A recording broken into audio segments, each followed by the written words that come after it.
Good afternoon. Buenas tardes. Thank you for joining us. On behalf of Mitchell Kaplan, Miami Book Fair, and everyone at Books and Books, I'm thrilled to welcome you to this afternoon's virtual event with Jaswinder Bolina to celebrate his stunning debut essay collection, Of Color, published by McSweeney's. Of Color ruminates on a metaphysical transformation of race, having ramifications in such corners of life as the literary circuit or dating pool, and considers the experience of being of color through expansive inquiry into immigration, class, language, identity, and nationhood. Plowshares remarked, "Of Color entrusts us with an honest conversation that we all should be having with each other." And the author Sarah Manguso lauded the collection as a crucial addition to the growing canon of works about race in contemporary America. Jaswinder is an American poet and essayist whose most recent collection of poems, The 44th of July, was published by Omnidawn in April 2019, and his books, Phantom Camera and Carrier Wave, won the 2012 Green Rose Prize in Poetry and the 2006 Colorado Prize for Poetry, respectively. He is also the author of the digital chapbook, The Tallest Building in America, and his poems have appeared in various literary journals and have been featured in the Best American Poetry series.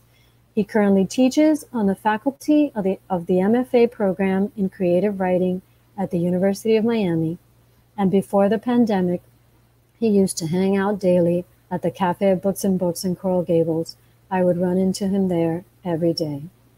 In conversation with him this afternoon is a dear friend and supporter of Books and Books, Ana Menéndez, the author of 4 books of fiction, Adios Happy Homeland, The Last War, Loving Che, and In Cuba, I Was a German Shepherd, whose title story won a Pushcart Prize. She's worked as a journalist in the United States and globally, writing on Cuba, Haiti, Kashmir, Afghanistan, and India, and was formerly a prize-winning columnist for the Miami Herald. A former Fulbright scholar in Egypt, she has also lived in India, Turkey, and the Netherlands, where she designed a creative writing minor at Maastricht University. She currently directs the Humanities Edge program at FIU, and this fall will join the faculty with joint appointments in English and the Wolfsonian Public Humanities Lab. Throughout this afternoon's broadcast, remember that you're invited to ask questions by clicking the Ask a Question button on the bottom of the screen. And you can find Of Color and any other book for purchase at Books and Books below by pressing the green button. Every purchase you make helps keep Books and Books alive and thriving to continue bringing you the best new books and authors. And now, without further ado, I'd like to welcome Jaswinder to the screen to begin our program with a reading from the book. Anna will join us right after their conversation.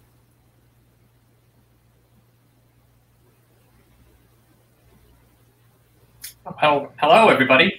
This is always a little bit odd. There's no podium, there's no audience, but I know you all are out there, and I know for sure at least Christina and Anna are out there, so if nothing else, I will read to them.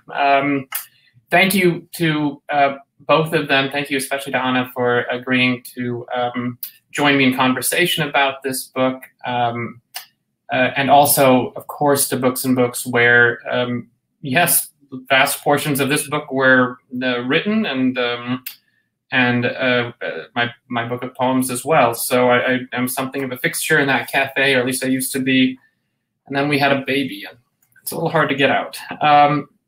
So I'm going to start by just reading a short essay from the book. It's the only essay in the book that I think exclusively takes place in Miami, and so it'll give you a little bit of a sense of the kinds of themes and topics that are in the book, and it'll also feature at least some scenery that I think the locals will recognize, and those of you who are, if anybody is, out of town, hopefully one day you'll be able to visit, and you can see some of these places yourselves, although maybe not right now, not with the case counts going the way they are. Okay, so this is An essay called Foreign and Domestic. On my knees in stone mulch at 1 a.m., my hands raised predictably above my head, my back to the 3 boys relieving me of my wallet and phone and laptop bag, and one of them has a taser to my neck, and another maybe a gun. I can't help but marvel at how nice this neighborhood is. The 2-story mid-century condos in front of which I'm being mugged for the first time in my life are nestled around a courtyard's thicket of palms. They list for upward of $250,000, though they're short on square footage and ripe for renovation. And the newer construction townhouses down the sidewalk run upward of $850,000. A canopy of royal poinciana glows Crayola green in the white street light over the wide boulevard. A row of Mercedes E-Classes and Range Rovers glitter along the curb. Even the distant bass rhythm of a band playing blocks away only deepens the calm. Location being the meat of good realty, I'm almost proud to say I can see my condo building from here. With nothing left but my clothes and keys, I'm told to get up and don't turn around and run. No mires y vete, they shout. I don't run. It seems silly to bother. I just walk away quickly, back toward the Friday night bustle of Restaurant Row. No wobble in my legs, no tremor in my hands, no racing heart. To be mugged on such a quiet street in front of such rarefied real estate after so many years walking home at far later hours in much lousier neighborhoods seems ironic, and vapidly so. It's also that the boys looked so discombobulated when I approached them, waiting nervously between me and my half another block home. I nodded and offered a buenas so casually that when they lunged, grabbed my shoulders, and spun me almost gracefully around, they seemed more startled by their actions than I was. It felt dumb for all involved to let a simple robbery escalate into a crime measured in degrees, so I kept repeating, okay, está bien, okay, take it easy. They did. Later, there will be a cascade of adrenaline, anxiously asking the police to check on my wife to make sure the boys haven't followed the home address on my driver's license. There will be shudders of the near miss, wondering if their taser actually worked, if that was an actual gun in the one kid's hand or just a stub of pipe.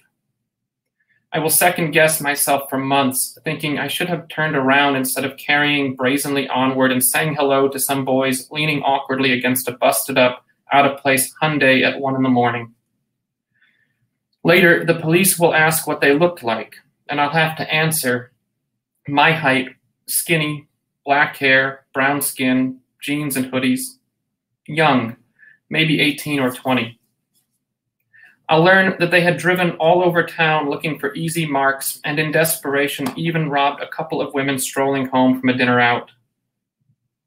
They took the leftovers and nothing else. Later still, a detective will tell me that a Find My iPhone ping located these 3 boys somewhere up in Hialeah along with 2 other people, 5 undocumented bodies splitting a 1-bedroom flop house, but by the time Miami PD arrived, there was no evidence left with which to charge anyone of anything. Now, though, they've probably jumped into their car and driven off. I don't risk glancing back. I go on retracing my steps to the bar, empty-handed and alone, between luxury townhouses and luxury sedans on a cool February night. Skinny, black hair, brown skin, jeans and a hoodie. Maybe 35 or 40. If not for the white of my chin stubble, I might be mistaken for one of my muggers. An older brother, at least. This is the thing about living here. For the first time in my life, I really fit in. Unremarkable as rain in the rainy season. Ordinary as poinciana and oleander and palm. My skin, face, and body feel more at home in Miami than they've ever been allowed to feel anywhere else in this country. It's the brownness of South Florida. It's un-Americana that I so adore. In truth, I'm more a minority here than in other towns I've called home. Weeks pass between encounters with anyone else of South Asian descent. But as far as most anyone can tell, I'm indistinguishably unwhite, plainly part of Miami-Dade's sun-baked one of us. Even the muggers here address me in Spanish. I rarely felt so ordinary, so accepted. In the predominantly white Christian North, normalcy is defined and legislated by a self-satisfied majority such that the rest of us might be forgiven for feeling we're an invasive species resident in somebody else's country. Someone always comes along inquiring where I'm really from. The question always presented with an air of charitable curiosity, as if my inquisitor should be congratulated for paying me any mind at all, as if this nation doesn't birth brown bodies. Miami, south of the South, has no such trouble. Not even my name tangles a tongue here where hardly anybody speaks English only. I've been greeted in Italian, Arabic, Spanish, and Hindi. In the unironically named Mint Leaf Indian Brasserie, a few blocks from where I'm walking tonight, a desi waiter once seemed downright tickled when I answered his English with Punjabi. He then delivered my order to the kitchen staff in Spanish. This place is so contrary to what I know of America that I can't help but find it refreshing. It's a mosh of immigrants and natives born of emigres, of refugees and retirees, hospitality and service workers, bankers and realtors, business moguls, drug moguls, celebrity moguls, tourists upon tourists upon tourists.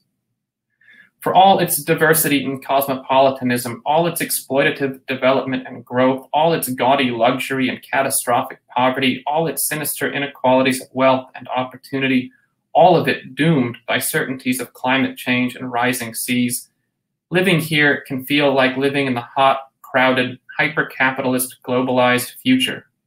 Already the nation so many studies predict the United States is becoming. In November 2016, just a few months from tonight's misadventure, majorities here in Florida and in the greater South, in concert with those in a couple of northern states I once called home, will lift a racist into the White House, his regressive platform built on a promise to wall the nation off from that fate. Those majorities fear that my bad luck this evening will be our collective misfortune. They fear that undocumented boys fleeing poverty and violence everywhere else will continue to arrive here in droves to mug and rape and murder America. And they would rather leave those boys to rot in their own brown towns. But my town is their town, and the faces of the boys who mugged me had not one flicker of villainy in them. The only thing I clearly remember of them was their bravado, the false front barely mustered against whatever hunger had driven them to this quiet street down which I happened to be walking home. I'm not a victim of their malice. I'm a victim of their desperation, which is how my neighbor's misfortunes become my own. Certainly, these boys should be found and prosecuted. Certainly, I feel scared and angry and violated, but hungry enough, frightened enough, hopeless enough, I might mug me too. When the racist delivers his dark vision and his people deliver him to power, I'll feel relieved to live here among all these foreign bodies, even those of my muggers. Whatever threat or violence awaits this nation in the years ahead, none of it lurks because we permit diversity and difference to enter here. It awaits us because we permit disparity and indifference to smolder, because we seek not to correct desperation and injustice, but to insulate ourselves from them. If our luxuries are worth taking, it's because we walk obliviously among those we leave wanting. But they will not leave us. They are us. In Miami, wherever you're coming from, wherever you think you are going, this is a fact that seems anxious to find you, even on a quiet night when you are bothering no one, are perfectly at home in the lush and gorgeous weather. So thank you for listening to that, and hello, Ana. That was really beautiful, Jaswinder. Thank you. This is I love this essay so much, and I want to talk a little bit about it. But first, I also want to thank you for writing this fabulous book. for being here, for inviting me to discuss it. And to, of course, Christina, who's back behind the scenes somewhere. This is really cool. I wish we could replicate this in the bookstore where we just pop out of thin air and start talking. And Mitchell Kaplan, of course, and the wonderful group at Books and Books, whom I miss tremendously. This essay touched me very much, and it reminded me of a wonderful essay by Murray Kempton, who was a very famous columnist many, many years ago. And he has an essay called My Last Mugging. And so much of this of this essay, which I think encapsulates the book as a whole, is this sort of sense of empathy, of lightness, a sort of lightness of touch. And beautifully written, I think, as only a poet can make it, and also subtly aware of its privilege. Before I get to all my other questions, I wanted to ask you, just, you know, when you sit down to write something like this, and this also applies to the book as a whole, when do you decide that it's going to be an essay, and when do you decide it's going to be a poem? So the way this book came about is it was written really over the course of 9, almost 10 years, where I had written individual essays for different venues and different reasons. This was, I was asked to write an essay for a new anthology that's coming out, whose name is a little bit long, but and so I can't quite remember it, but it features 20 writers in the New South. The New South meaning writers of color living in what is traditionally the South. And my wonderful colleague, Evelina Galong, will be in that anthology as well. But so I wrote this, you know, the call was just to write about an experience of living in the South. And this had happened to me a couple of years earlier. So I, maybe a year and a half before I wrote it. And so I sat down to write about that experience. And in terms of like, why is it an essay and not a poem? My poems come from very different places, I think. I think in the essays, I'm often trying to resolve a problem, resolve a question that I have that's kind of specific, whereas the poems feel like they're generated more from language itself. You know, I think up an image or some observation that I've made, and I think, hey, that would make a really good line, and then the poem kind of grows out from there. But in the essays, I'm often I have a fairly decent sense of what it is that I'm kind of trying to figure out, but what I don't know is what I actually think about that subject. And so the essay gives me a chance to kind of write through the problem. And in this case, you know, what I wrote in all of these essays, I wrote them because they were true. This is kind of exactly what happened. I remember this evening, I mean, as you do, this sort of kind of, you know, calamitous event for you personally, you remember so vividly in many ways. And of course, I'm certainly misremembering parts of it. I have no doubt that you know, trauma, whatever, adrenaline, you're going to misremember things. But this is what I remember. And what I remember was, the thing that was most vivid was just how nervous these guys seemed. And, you know, it was a night that I had worked at Books and Books earlier, and then I had gone to the local on Restaurant Row, and I kept writing in a back corner there, as I often used to do. And so I was walking home, and with respect to privilege and things like that, yeah, they you know, I had stuff to take. You know, I mean, I was carrying a laptop. I had an iPhone. I had the things that, the artifacts that we associate with just ordinary life, which are in fact ordinary. They're not ordinary. They're artifacts of extreme privilege and wealth. You know, it's just, we always feel like we're part of some greater middle class when in fact there are all kinds of, you know, striations in all of the classes and all those dynamics. And so, you want to get angry, and I was just talking earlier to my wife about this, about how I'm really bad at being angry in writing. As a person, I can be really kind of cynical and you know, cranky and all kinds of things, and angry, certainly. But when I sit down to write, what ends up happening is something can come from anger, but then I think, oh, but what about this And what about that? And so what was, I think, most odd about this experience is how little anger I felt at those boys who mugged me. I just, even in that moment, I was just really hoping I wouldn't get, tased or harmed. We'd only gotten married a couple months earlier. And so it was just, I remember thinking while I was on my knees, like, boy, this is just like a perfect, ironic, horrible story. Like, guy gets married, guy gets killed in a mugging. That would be terrible, And so in Coral Gables. Yeah, in Coral Gables, of all the places, that was what was so, of all the places I've been walking and all the hours of night I've been doing lots of stupid things in my life, this was just, unbelievable that it would have happened then and there. And it was like sort of, there was a lesson in there, but the lesson wasn't the obvious one of, well, don't walk that late, or don't be, it couldn't be. It was a safe place, Well, we're all fortunate that it ended up with just a beautiful essay to show. Yeah, well, yeah, and I hope those guys turned out okay. I really don't know. There's no way of knowing what happened to them. I don't know with this particular regime and ICE and all of these things. I don't know what would have happened to them, but I know at least from a consequence of this, they were kind of left doing what they were doing. Sounds like there's a novel there at some point. If you so inclined.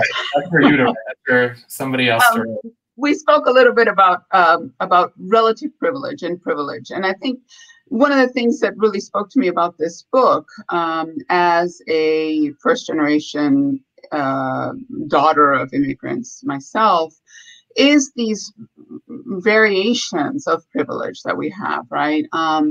I remember the first time somebody referred to me as a person of color, I was kind of looking behind me because it wasn't really how I saw myself.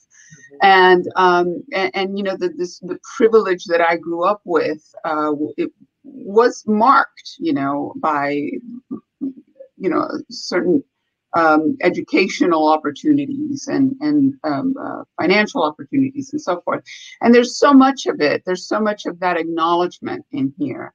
And one of the things that struck me is that the book itself is a kind of a journey, your own journey, perhaps. You talk early in the collection about a white poet that you meet up with who says, and I'm quoting, "With a name like Jaswinder Bolina, you could publish plenty of poems right now if you wrote about the first generation minority stuff." And then continues, "What I admire is that you don't write that kind of poetry." And for a while, you did not, right? For a while, you wrote deeply moving, beautifully written poetry that did not directly address the immigrant experience. But that has changed, and this book kind of a little bit traces that journey. And can you discuss that evolution and how you came to not only eventually write about the first generation minority stuff, but to write an entire collection called Of Color? Yeah, I think there's a way in which you are so young, when at least I was when I came to writing and to so many of these ideas that I talk about in the book. You're a kid, you're a teenager, you're a child, you don't know, and I think you are raised to assimilate, and part of the false bargain of assimilation is that you're encouraged to downplay this issue of racial difference, and you're promised as, sort of reward for doing that, you're going to be accepted, which after a lifetime of experience, you realize is absolutely not the case. You're not really accepted. You're always differentiated. And I certainly grew up with that in a lot of ways.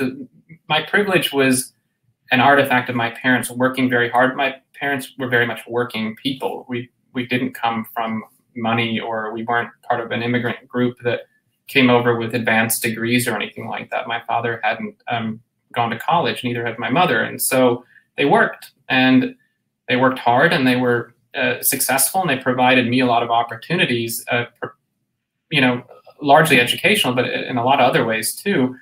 And my interests were, it just maybe a quirk of personality, whatever. They were philosophical in nature, they were aesthetic in nature. And so I think I grew up, and what I realize now, looking back at my work and even looking at the poetry that I write now, is that there is so much evidence of alienation in the work, of a kind of cynicism and distance from the subject.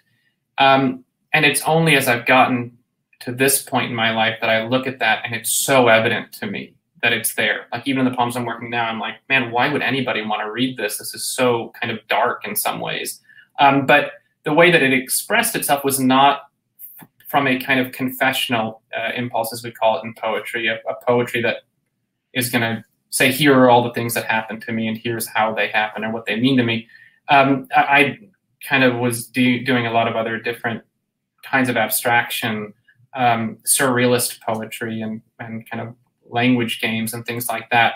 But one of the things that I think I've come to terms with is that the reason I couldn't write about some of these things in poetry was because I couldn't think of anything original or interesting to say about them directly. And so it's only in the most recent book of poems and the one that I'm working on now where I really feel like, and even the second book, the book before that, where I started to find ways of giving off kind of signals that a lot of this alienation and this sense of cynicism and anger was coming from a place that had to do with race and class. I just didn't know how to nod towards that before without it feeling trite or feeling didactic or somehow, I don't know, self-obsessed. And so that transition, I mean, or if there is a transformation there of any kind, it comes from figuring out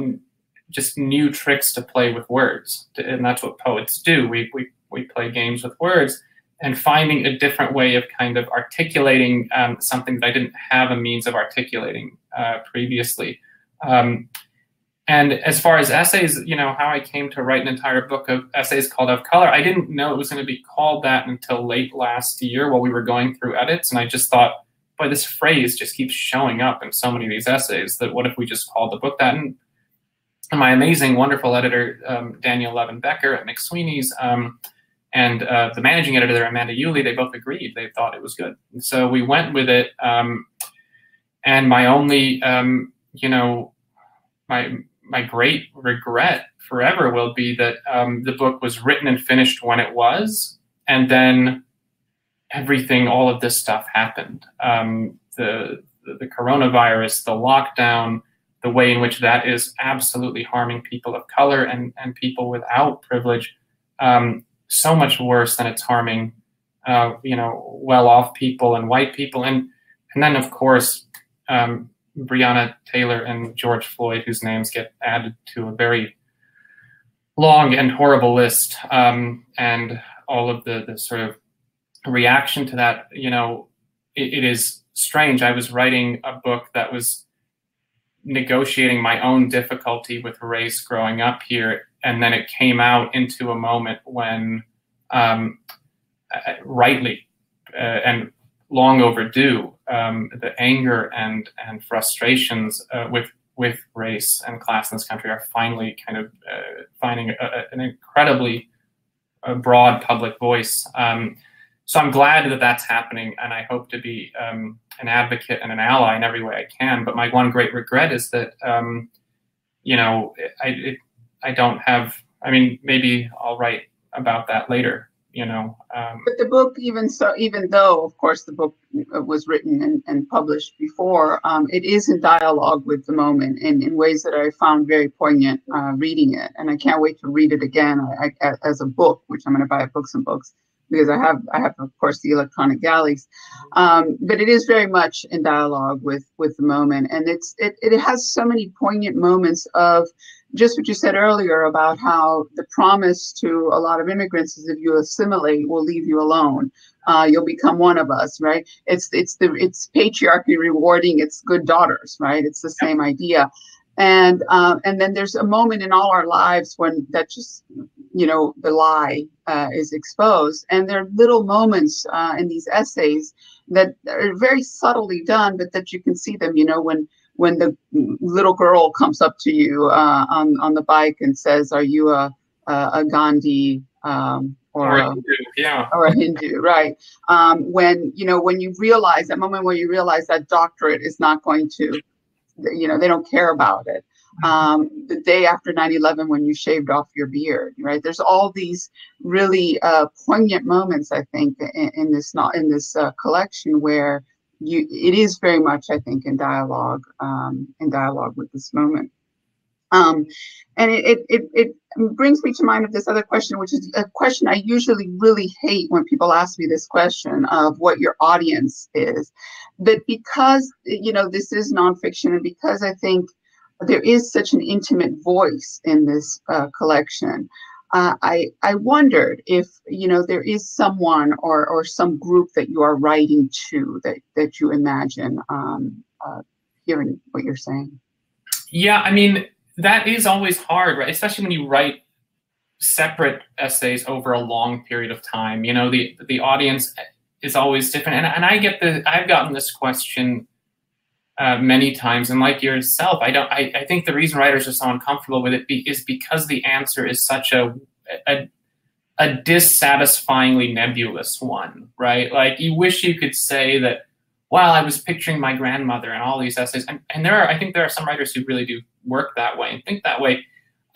For me, I don't rightly know. I don't have like a clear articulation of that individual that I'm writing to. It's more that I'm writing against an argument that you know, arguments have their own kind of subjectivity to them. They feel like people. It's, you know, and in philosophy and other places, we have that phrase, the straw man. I mean, it's really interesting that when we use that phrase, it's an anthropomorphized version of an argument, right? But we all do it. We all create a kind of figure who believes something, and we're writing to or against, or at least I'm writing to or against that person. And when I do that, what I want to be sure of is that I'm not creating a straw man. You know, that I'm not simply vilifying the so-called other side of whatever it is I'm arguing. So the person that I picture isn't a real person. It's that notion of a subjectivity that is propping up an argument. Whether that person or that argument looks a lot like Tucker Carlson or Donald Trump or somebody like that, or whether it looks like, you know, that white friend who said, hey, you could publish all kinds of stuff if you wrote, you know, that person wasn't trying to be cruel or mean, and so I didn't want to like vilify that person either. This was a friend of mine who remains a friend of mine, and so I think that's where it would be very easy, I think, for all of my thoughts on my experiences of race to be directed at some horrible racist. But then I remember I have encountered plenty of people who simply don't think about these issues. They don't have to. They're not asked to. And so I want to keep those folks in mind. And then there are all the people who have absolutely experienced the things I've experienced and far worse. And so I don't want to be disrespectful of that and claim that somehow, hey, look at my victimhood as such a, you know, isn't it powerful when the horrible truth is there, you know, I'm not in the least a victim compared to what other people have faced. And so I think that is, that might be that one more dissatisfying answer to that difficult question of who am I writing to? I'm going to steal from it next time somebody asks me that question. Please do. I don't know. It makes sense. But the subjectivity, yes, indeed. And then, of course, it's complicated because you could say, well, you're writing to an audience that's white, let's say. But there are people in our own communities, mine and yours, who believe, you know, the things that we're writing against, right? Who are supporting this particular administration and supporting this president. Even though they are other, they are not considered to be of here from his biggest supporters. So it is a complicated. Yeah, I write about that too. I have members of my family, extended family, not my immediate family, thankfully, and nobody I'm, you know, that close with. Although it's interesting, in a Desi family, you're close with everybody. You know, everybody's a cousin. Yeah, everybody's a cousin. We don't even have a term for cousin. Everybody's your sister or your brother. We don't. First cousins are all, and second cousins are nieces and nephews if your cousin has a child. So we're very tight. But yeah, I have, you know, definitely corners of my family that are in full support of this administration. And I think what that actually reveals to me is that is how much race is shorthand. It's just another kind of a tool, of artifact of domination. You know, it happens to be a very simple one because we make it so visible. But you know, as my own life has demonstrated, I have gone through my life where people simply cannot tell where I'm from. You know, and so that makes it very odd, and even that kind of makes the point that race is this sort of invented thing, but it's been so exploited and so relied upon as a means of oppressing other people that it is absolutely a fact. I wouldn't say that race is invented or false. I think it has become reified in a horrible way throughout history, throughout at least modernity. And yeah, so I mean, all that said, when I'm thinking of that audience, I'm also thinking of those members of my family. Like, how do I get through to them? You know, how do I say, hey, and the only way to do it for me is to at least reach out with empathy and then hope and say, hey, do you recognize any of what I'm saying? And now do you see why this is a problem or why I have a problem with it? Let me know if they get in touch with you. If you're successful in that. I'm looking through my notes because I actually printed out quotes from the whole book that I just love and that I'm keeping with me. And I know that you have one of those in there where you talk about you know, how American is a signifier of white in these circles. It's really, buy the book because it's just a beautiful meditation and just beautifully written. I do want to get to some questions. So I want to close with just one more of my own. If these were normal circumstances, which they're not, with 15,000 cases just identified in Florida today, but if this was normal circumstances, we'd all be wonderfully crammed into one of those side rooms and books, answering questions and drinking wine and eating and hugging and kissing and all of those things, which we hope we can do again. Christina mentioned seeing you all the time at Books and Books. I think there's no other writer in Miami who spent more time in Books and Books than you did. How much of this book do you estimate that you wrote there? And what does a place like Books and Books mean to you as both a writer and a reader, you know, especially in these times?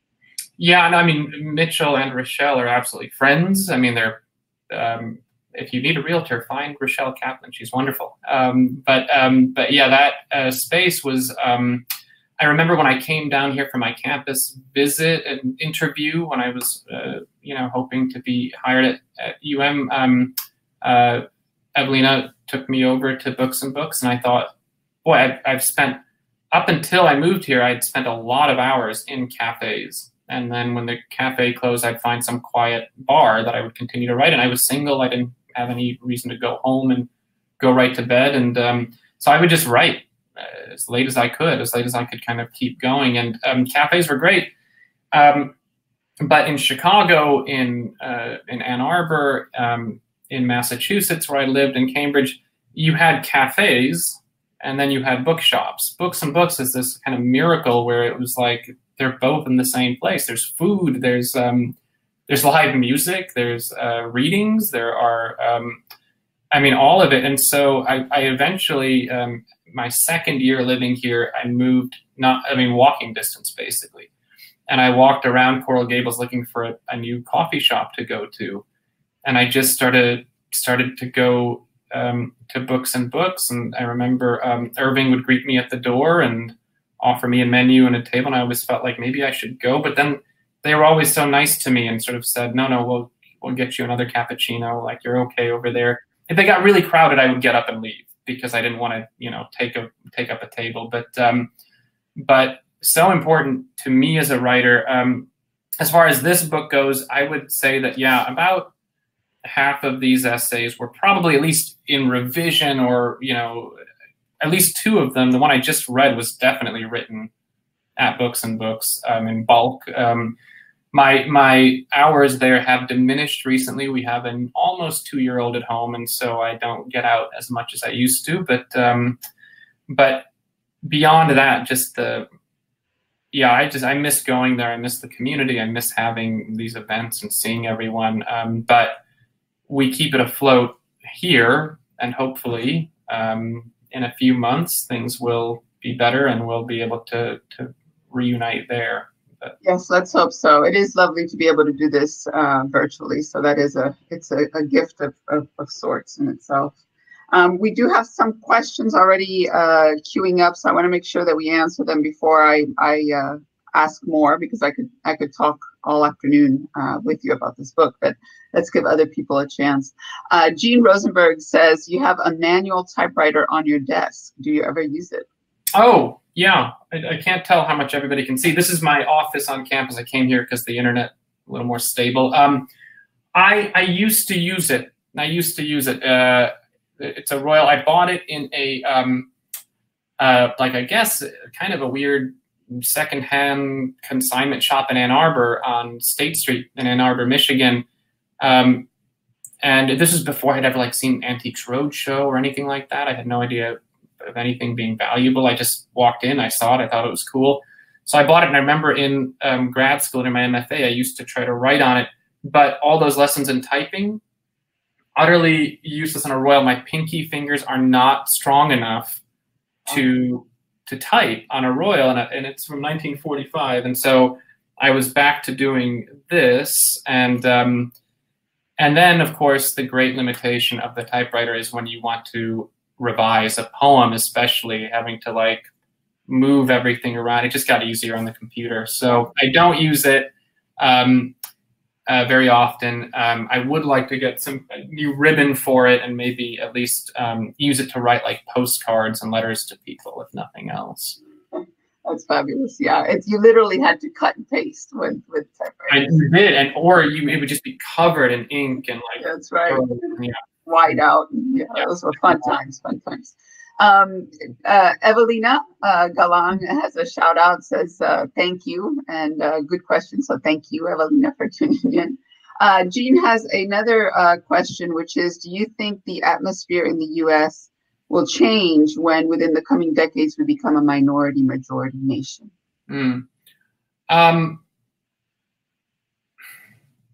That's a big question. I think aspects of the U.S. are always going to change as younger generations of the population grow up and hopefully take over, because their sense of normalcy and their sense of what a cultural mores can or should be is going to be different than the young men currently running for president. That generation has its own view, and I think in that sense there will be a turnover, but I fear that the U.S. is not going to change that fundamentally. We might see superficial, changes, the kind that people pat themselves on the back for. We elected Barack Obama. Well, that solved that whole race problem. It was an actual assumption that people had made. And in fact, I think Mitch McConnell recently said, well, we had a black president. How can racism be systemic? I don't remember if it was him. He said terrible things, but that might have been somebody else. But anyway, the notion that you can kind of, as this pandemic demonstrates, Americans are kind of inclined towards a patch. If you can throw a patch on it and keep going, we'll do it. But what this pandemic is demonstrating is that not everything is fixed that quickly. Hey, we flattened the curve, we've locked down. My God, it's been so terrible. We've been home for 4 weeks. It was nothing. And yet everybody congratulated themselves and ran out to the bar and ran out to the Trump rally and did whatever else they were going to do without masks, without anything. So all you have to do is look to that. This is an actual existential threat. It's actually killing people.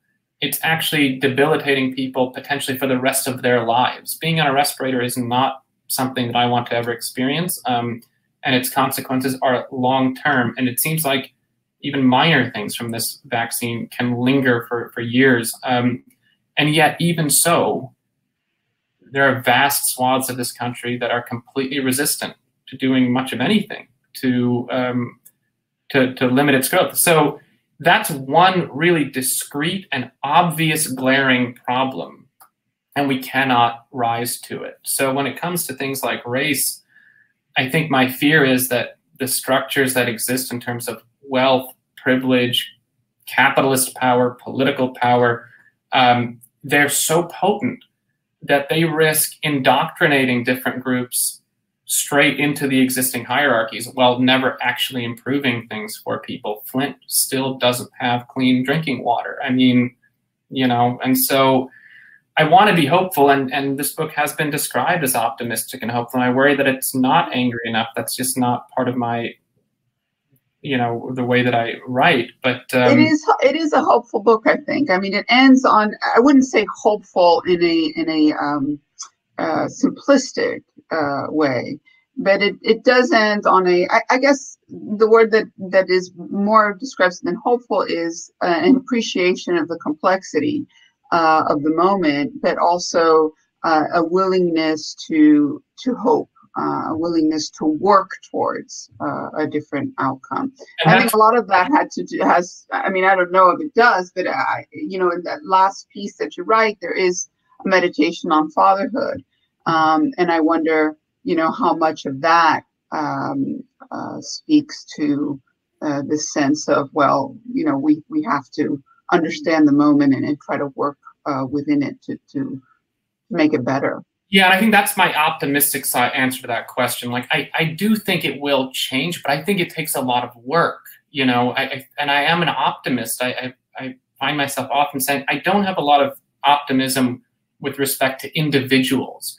But as a species, we keep seeming to kind of get out of really terrible messes and figure out, you know, for all the horrors that exist in the world today, this is still a fundamentally safer world than it has been in the past. Not for everybody and not safe enough, but you know, it is a different place. And I think it will continue to get better. But I guess the reason for my cynicism in my answer there is a little bit just to say that I don't think it'll happen just because there's a demographic shift, just because we're a majority. Quite the contrary, perhaps. Yeah. Right. It takes a lot of work, and I think that's what it will take.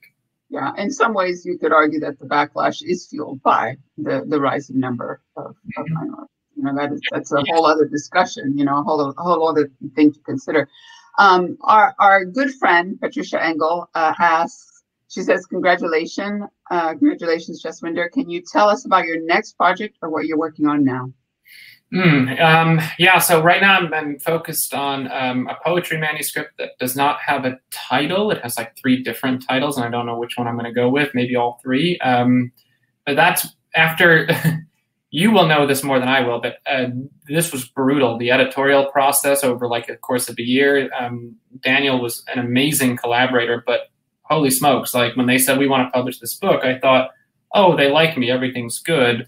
And then we just tore everything apart and redid. I mean, it was arduous. So the thought of doing prose right now, only like a few months, I mean, the book just came out. So I'm sort of like going to work on poetry to the end of the year and then revisit. I have a couple of ideas, which don't tell Patricia or Evelina or Chantal, but I might try fiction. I don't know. But even saying that out loud feels unnatural and scary. And maybe, you know, nonfiction. I have a couple of ideas, and I'm just sort of, you know, it's the thing that we always say, the best way to make, as a writer, to make the idea real is to start out writing. And I haven't quite done that on any of those projects, but the poems are being written, and hopefully once that's done, I'll turn to fiction. I don't know. Good. We'll look for it. I'm waiting for it, so I'm going to hold you to it. Oh God. Chantal Acevedo, our good friend Chantal Acevedo, wants to know if you can tell us a little bit about doing the audiobook.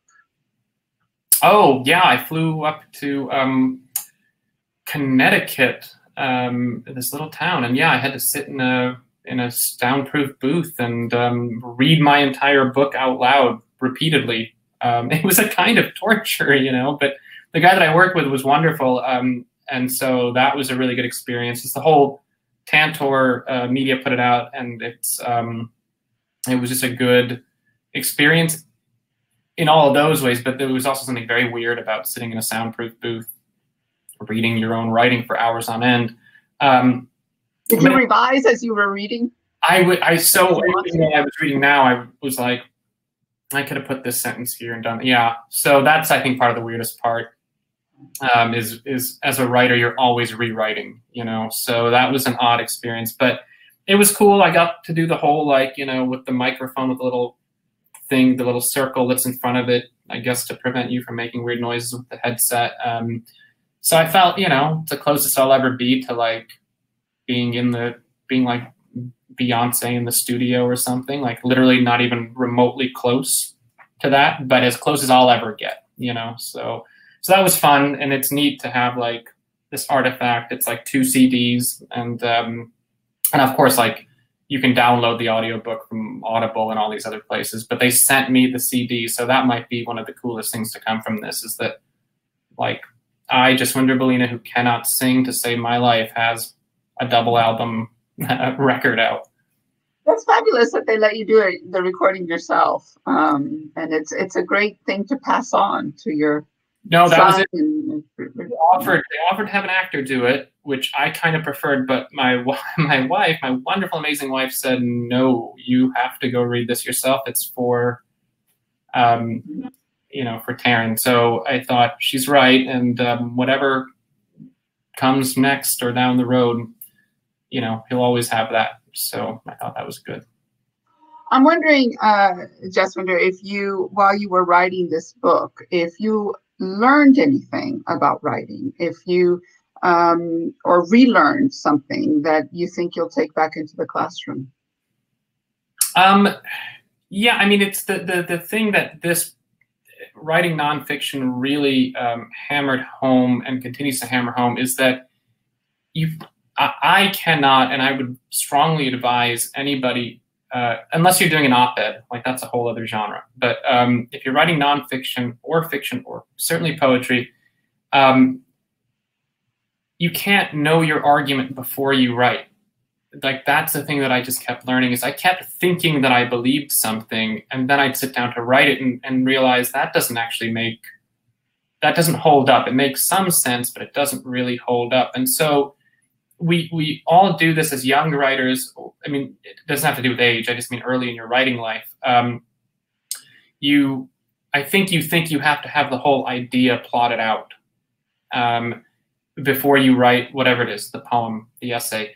But it turns out the writing is often much better if you don't really know. If you just have a vague idea of, I think this, and I want to get over there, and then you just start writing. And you know, the thing that you have to, I think, always learn and be returned to is having a kind of a willingness to be self-critical and say, yeah, that's not good enough. I've seen that argument 10 other places. And so if I'm making the same argument, maybe this essay isn't very good.